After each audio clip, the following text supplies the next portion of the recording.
Hello guys, welcome to my blog. यो चाहिँ मेरो फर्स्ट ब्लग हो।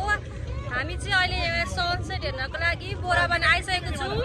म अनि मेरो बहिनी आएको छु। बहिनी आऊ त। बहिनी यहाँ भ्लगमा आऊ न।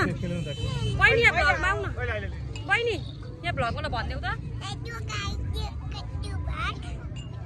अहिले हामी चाहिँ यहाँनिर खासमा यहाँ आउनुको कारण चाहिँ सुरजलाई खोज्न आएको गाइज। सुरज अस्तिदेखि मान्छेले खोजे सुरज कहाँ छ? सुरज सुरज। हेलो गाइज, हामी चाहिँ बोराबान जाँदैछौँ सनसेट हेर्नलाई। म मेरो भान्जा, मेरो बहिनी, म चाहिँ मेरो बहिनी हो, म दिदी। के अरे ए मेरो बहिनी कस्तो छ हेरिदिनुहोस् त गाइज। कस्तो छ भाइ भनिदेऊ। देख्न सक्नुहुन्छ जाम यहाँको। हामी चाहिँ हिँडेर जाँदैछु मैले। गाइस बोराबानको एकदम अहिले धेरै नै भिड देख्न सक्नुहुन्छ। यहीँ कतै छन् हाम्रा सुरज। सुरजलाई म आज खोजेरै छोड्ने छु। भाइ तपाईले सुरजलाई देख्नु भएको छ? सुरज आउने बेला भएको छ।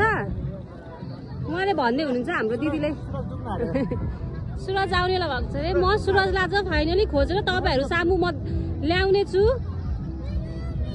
कहिले एकदम भाइरल भएको ठाउँ नेपालको समुद्र नै भन्दा पनि हुन्छ हैन छोरी। हामी चाहिँ अहिले समुद्रको बालुवामा हिँड्दैछौँ है गाइज, सुरजलाई खोज्दै तँ पनि।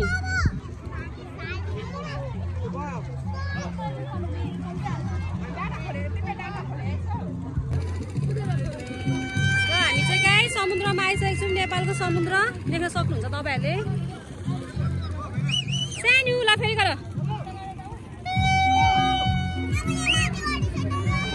साथीहरु एकदम रेडी हुन्छ जानको लागि। चढ्ने भनेर आइसकेको छौँ गाइज यहाँनिर। तर एकदमै भिड रहेछ बोटको लागि चाहिँ। सानो बहिनी हेर त। बहिनी तिमी केमा चढ्ने अरे? सिपमा। म को हो तिम्रो? दिदी दिजु भन न। हो भिड त हेर्न सक्नुहुन्छ बोटको लागि भिड। सिपमा जाने क्रम जारी छ। उता डुङ्गा पनि चलिरहेछ गाइज। पारी पनि रहेछ है। पारी पनि बनाउनु थाल्यो नि घर। यो चाहिँ खतरा।